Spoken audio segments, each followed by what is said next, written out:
What advice would you give to somebody who's in a relationship or dating someone who has experienced severe emotional trauma, usually maybe in their childhood? No, okay. So how do you deal with that? The thing is, when you've been traumatized in your childhood, you can't help but look for trauma in adulthood.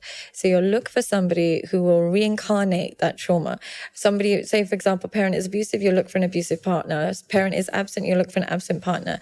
You owe yourself the right to feel loved in the correct way. So select wisely. Selection is everything. Try not to, because what happens is when you've been traumatized, somebody who feels familiar, even though it's chaotic and horrible, you'll be drawn to them because it feels familiar. And you label that as chemistry. And somebody who's nice, consistent, and caring, you see as boring. And you're like, oh, I don't want that.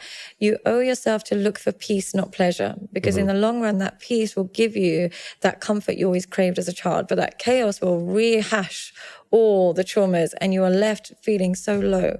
So you owe yourself that experience of love if you didn't get it as a child. Try and think about it like that. That child that in you that's been hurt and traumatized needs love. Go to somebody who gives it, not somebody who reminds that child that they're unworthy. Because that's what the people tend to do. They reincarnate all the horrible things. I wouldn't say I've had experience of that specifically, but I have been seeing, or I've been in a relationship with someone who had a very narcissistic mother. And that... It's traumatizing, right? Would you class that as being... Absolutely. What happens in that narcissistic child there is either that they become a bit narcissistic or they accept narcissism towards them.